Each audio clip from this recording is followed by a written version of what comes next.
Hello doctors. ये मेरे यानी डॉक्टर समीन मंसूरी के metaphorical meaning of mind rubrics का 19वां वीडियो है।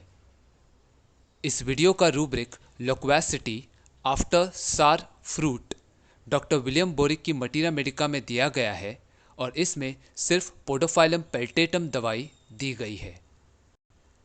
बोरिक्स मटीरिया मेडिका का एक्चुअल सिम्टम है loquacity from eating acid fruits. Loquacity इस शब्द का मतलब है बहुत सारी बातें करना, जबकि इन बातों का मौजूदा सिचुएशन से कोई लेना देना नहीं होता है। ऐसे इंसान को बिना कारण बकबक करना बहुत अच्छा लगता है और इसलिए वो बेवजह की बातों के बारे में भी बोलते रहता है। फ्रॉम ये शब्द किसी इवेंट के कॉज या ओरिजिन के लिए इस्तेमाल किया जाता है। आफ्टर ये शब्द किसी इवेंट के बाद होने वाले इफेक्ट्स के लिए यूज किया जाता है। ईट या ईटिंग इस शब्द का मतलब है खाना, जिसमें हम किसी चीज को अपने मुंह में डालकर उसके छोटे छोटे टुकड़े करते हैं और बाद में उन पार्टिकल्स को स्वॉलो यानी निगल जाते हैं। हम यूजुअली अपनी पसंद की चीजें खाते हैं और यदि वो फूड हमें अच्छा नहीं लगता है और हमें उसे मजबूरी में खाना पड़ता है, मतलब उसे एक्सेप्ट करना पड़ता है, तो हमें इस बात से प्रॉब्लम होती है। सार या एसिड इन दोनों शब्दों का कॉमन मीनिंग है कोई भी चीज जो स्वाद में खट्टी होती है। सार शब्द किसी चीज के खराब होने के लिए भी इस्तेमाल किया जाता है। जब दूध खट्टा हो जाता है तो वो पीने लायक नहीं रहता। इसी तरह जब रिश्तों में खटास आती है तो इसका ये मतलब है कि प्रॉब्लम्स के कारण लोगों के बीच अपनेपन और रजामंदी होने की बजाय मनमुटाव हो रहा है। एसिड शब्द का एक और मतलब होता है तेजाब, यानी ऐसी चीज जो बहुत बुरी तरह से डैमेज कर सकती है। तेजाब अपने संपर्क में आने वाली हर चीज को पूरी तरह से कोरोड यानी डिस्ट्रॉय कर देता है। अगर कोई बात शार्प, हर्टिंग या सार्कास्टिक हो तो उसके लिए भी एसिडिक शब्द यूज किया जाता है। फ्रूट फ्रूट यानी फल। इस शब्द के दो मतलब हैं। पहला, पेड़ पर लगने वाला फल जो खाने में स्वादिष्ट और न्यूट्रिशियस होता है। दूसरा, जो काम या कर्म हम करते हैं उसके नतीजे या परिणाम को भी फल कहा जाता है। एग्जाम्पल, सब्र का फल मीठा होता है, मतलब इंतजार करना कर्म है और फायदेमंद चीज का मिलना उसका रिजल्ट। इसी तरह जब इंसान कामयाब होता है तो हम कहते हैं कि उसकी कोशिश सफल हो गई और नाकाम होने पर हम कहते हैं कि वो असफल हो गया। यहाँ भी फल शब्द किसी मकसद को हासिल करने के लिए की गई मेहनत के बाद मिलने वाले मनचाहे या अनचाहे नतीजे के लिए इस्तेमाल किया जाता है। सार या एसिड फ्रूट्स में खट्टे स्वाद वाले फल जैसे कि कच्चा आम या कैरी, नींबू, मौसम्बी, संतरा और अंगूर शामिल हैं। इसी तरह सार फ्रूट का मेटाफोरिकल मीनिंग है खट्टा फल, यानी अनचाहा परिणाम जिसके होने पर इंसान को अच्छा महसूस नहीं होता है। आपको वो लोमड़ी की कहानी जरूर याद होगी जिसने अंगूर खाने की कोशिश की और नाकाम होने पर खिंचते हुए कहा कि ये ग्रेप्स खट्टे हैं। यहाँ वो लोमड़ी ने अपनी असफलता पर खुद को मनाते हुए ये कहा कि जो अंगूर उसे खाने को नहीं मिले उनका स्वाद ही खराब होगा और इसलिए उन ग्रेप्स को पाने की कोशिश करना बेकार है। तो लोक्वेसिटी आफ्टर सार फ्रूट का लिटरल मीनिंग है कि पेशेंट ने खट्टे फल खाए और उसके बाद वो बकबक करने लगा। इसका ये मतलब है कि सार फ्रूट्स खाने के बाद पेशेंट में खुद के इनर फीलिंग्स को एक्सप्रेस करने की बहुत स्ट्रांग इच्छा डेवलप हो जाती है और इसलिए वो बस बोलता ही रहता है, भले ही फिर लोगों को उसकी बात सुनने में कोई दिलचस्पी हो या ना हो। लेकिन इस रूब्रिक का मेटाफोरिकल मीनिंग ये है कि पोडोफाइलम पेशेंट नाकामी का स्वाद चखने के बाद अपनी आप बीती सबको बताने लगता है और बहुत ज़्यादा बातें करने लगता है। खट्टे फल का मतलब है कि पेशेंट ने कुछ हासिल करने की कोशिश की लेकिन उसका रिजल्ट अनफेवरेबल निकला। अब पेशेंट बहुत ज़्यादा बातें करने लगता है और दो तरीकों से रिएक्ट करता है। पहला, पेशेंट बताता है कि कैसे उसकी कोशिश नाकामयाब हो गई और इस बात से वो कितना अपसेट है। यहाँ पेशेंट को पता है कि उसकी मनचाही चीज़ उसकी पहुंच से बाहर है और वो अपनी इस नाराज़गी को खुले शब्दों में यानी ओपनली एक्सप्रेस करता है। दूसरा, पेशेंट ये कहता रहता है कि जिस मकसद को पूरा करने में वो नाकाम रहा वो एम असल में कभी कोशिश करने के लायक ही नहीं था। पेशेंट अपने अनअचीव्ड गोल को नीचा और बेमतलब बताकर ऐसा जताता है कि उसे अपने मकसद के न पूरा होने का कोई दुख नहीं है। क्योंकि पेशेंट को पता है कि उसे अपनी मनचाही चीज़ कभी मिल नहीं सकती, इसलिए वो उस चीज़ को अनचाही और बेकार बताकर खुद के डिसअपॉइंटमेंट को छुपाता है।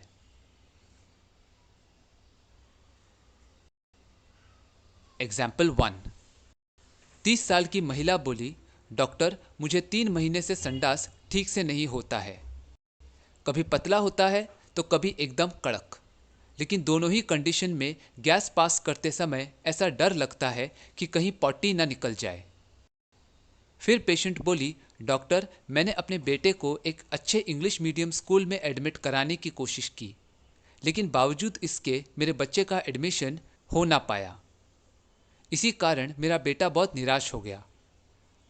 हालांकि मुझे भी बहुत बुरा लगा, लेकिन मैंने मेरे बेटे को कहा कि एडमिशन नहीं मिला तो क्या हुआ, तुम्हारे जैसे होनहार बच्चे को तो इससे बेहतर स्कूल में पढ़ना चाहिए।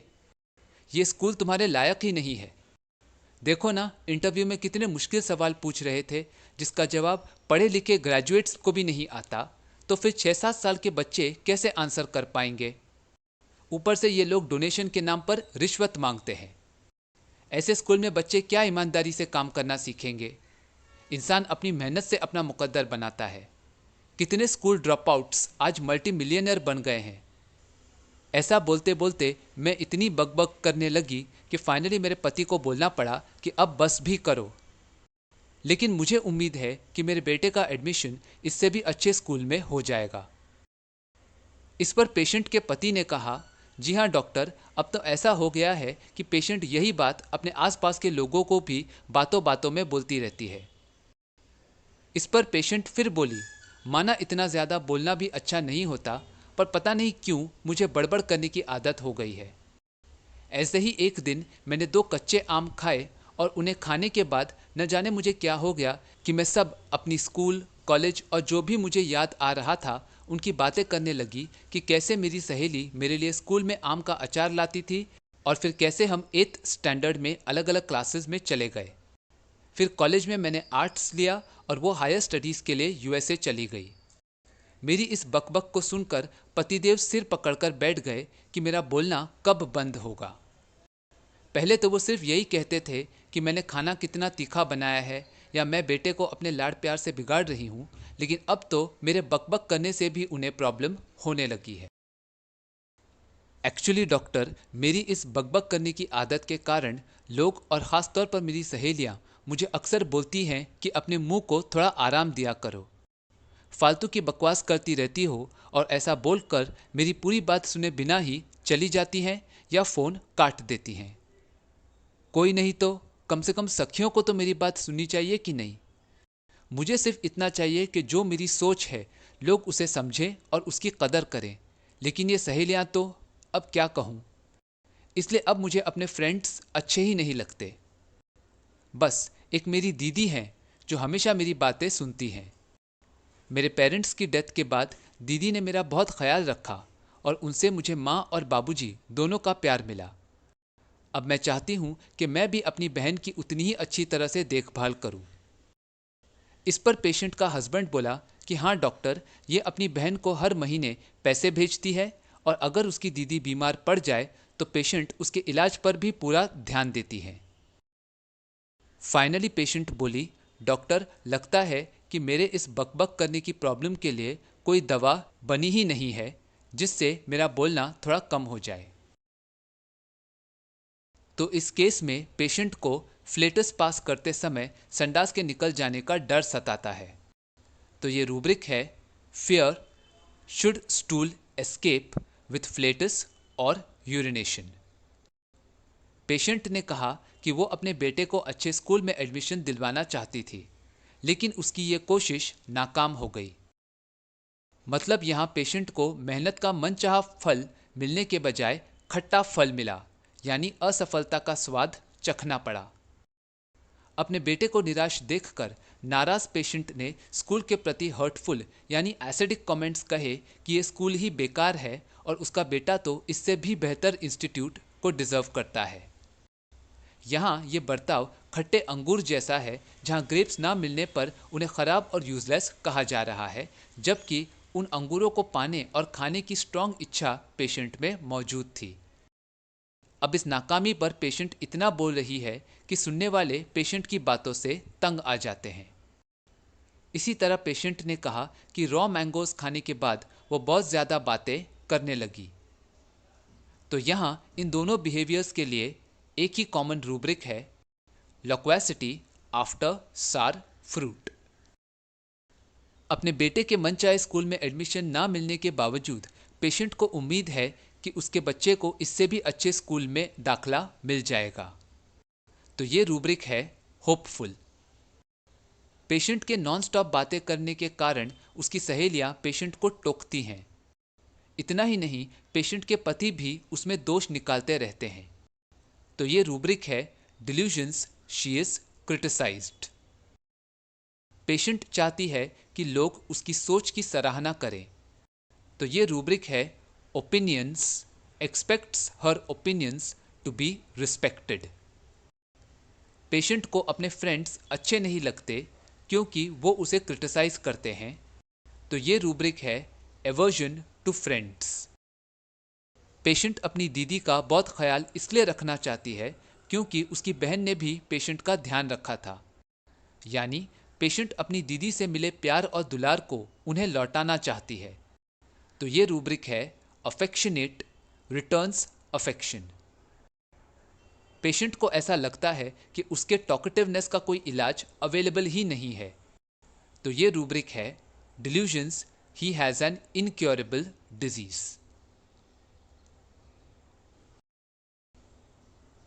एग्जाम्पल 2।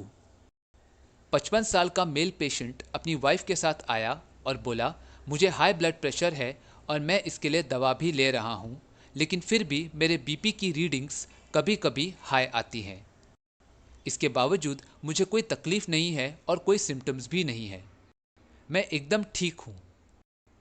जब पेशेंट से पूछा गया कि फिर वो आज दवा लेने कैसे आए, तो इस पर पेशेंट बोला, डॉक्टर पता नहीं क्यों लेकिन 2-3 दिन से मुझे ऐसा लगने लगा कि इस ब्लड प्रेशर का ठीक से इलाज नहीं करवाया तो एक दिन मुझे हार्ट अटैक आ जाएगा और मैं मर जाऊंगा।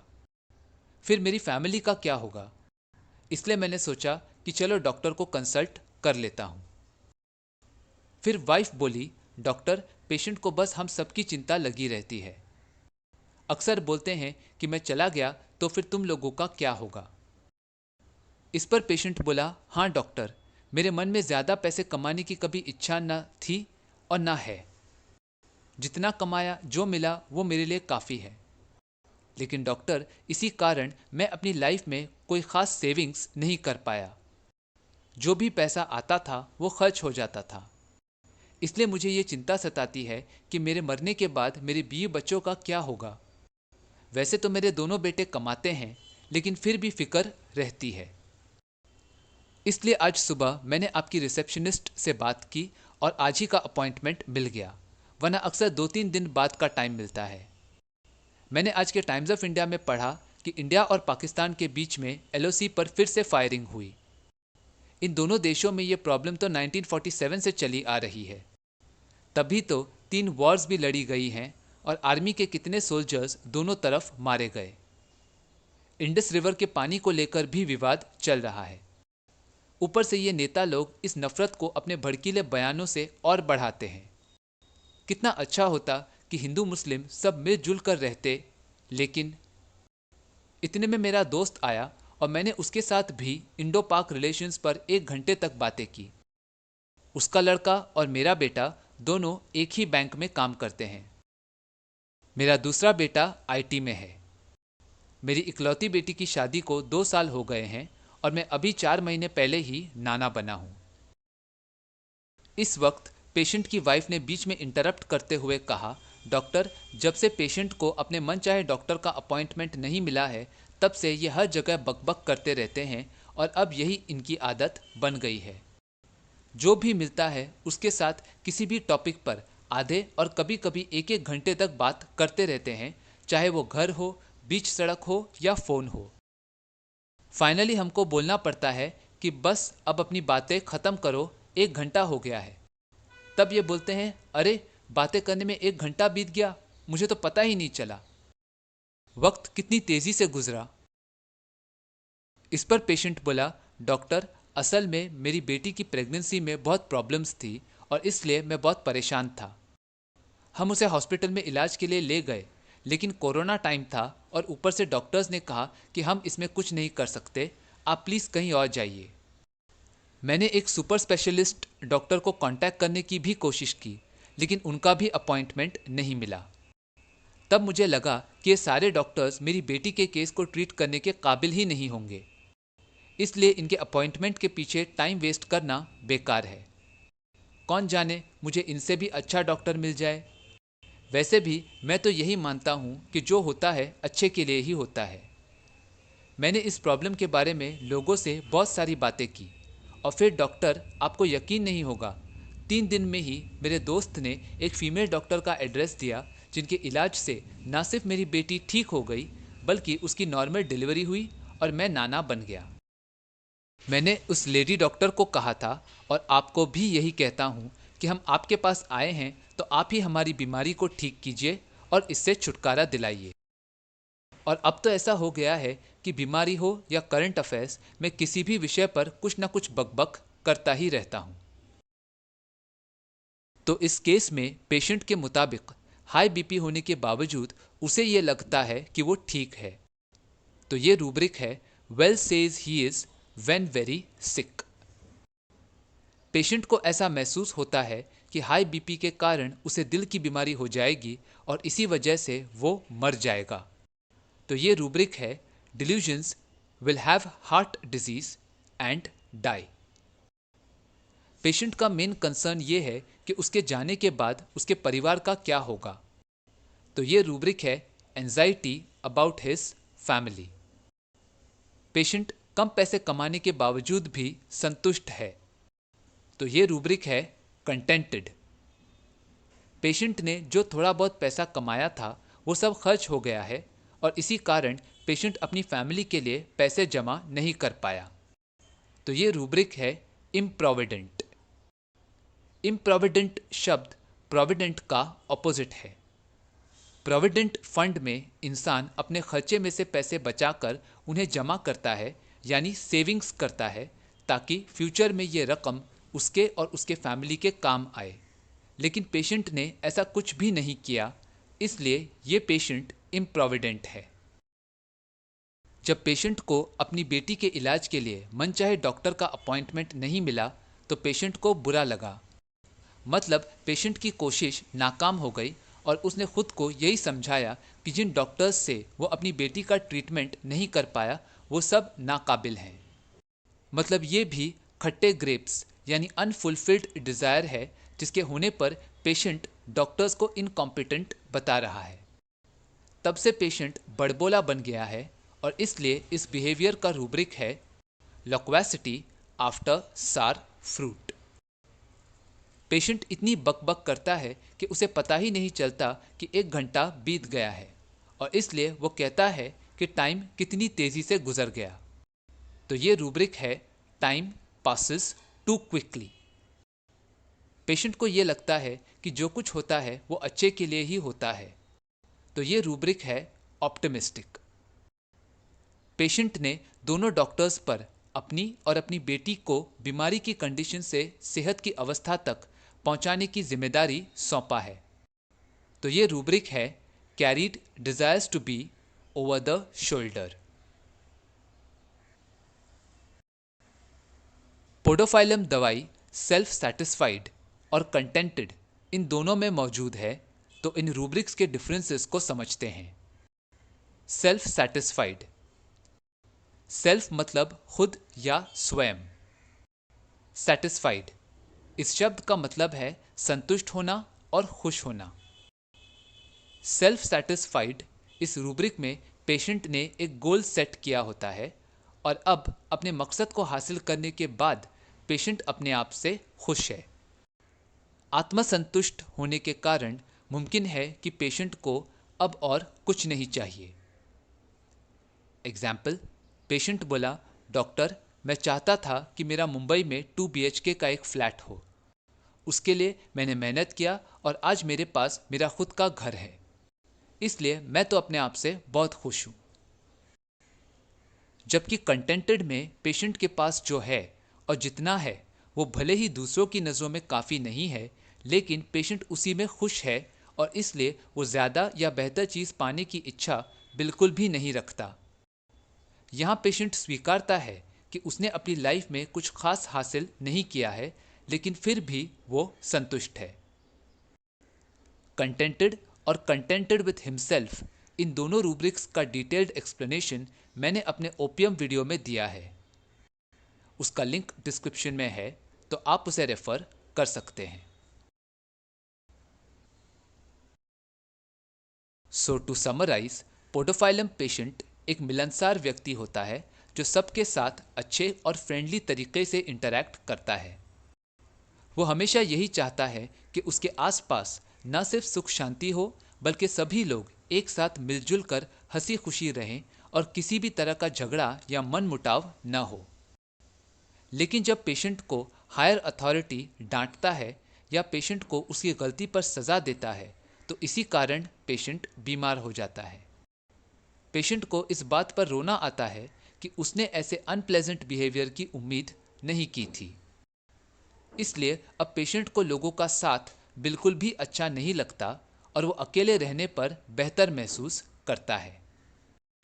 इसी तरह पेशेंट अपने परिवार के प्रति भी लापरवाह हो जाता है। आलस आने के कारण पेशेंट हर काम अगले दिन के लिए टाल देता है। फाइनली पेशेंट इन प्रॉब्लम्स से मुक्त होने की और खुद को आने वाली तकलीफों से बचा पाने की सारी उम्मीदें छोड़ देता है। Affability, harmony, desire for, elements from reprimands, elements from punishment, weeping about disappointments, company aversion to when alone ameliorates, indifference, apathy to his family, laziness, postponing the work, and despair, religious despair of salvation। तो मुझे उम्मीद है कि आपको ये rubric और इसमें मौजूद पोडोफाइलम पेल्टेटम दवाई समझ आई होगी। अगर ये वीडियो पसंद आया तो उसे लाइक और शेयर करें और मेरे इस YouTube चैनल को सब्सक्राइब करें। वीडियो या होम्योपैथी से जुड़े आपके कोई भी सवाल हो या आप फीडबैक देना चाहें तो मुझे कमेंट्स में बताएं। मैं आपके सवालों का जवाब देने की पूरी कोशिश करूंगा। Thank you for watching.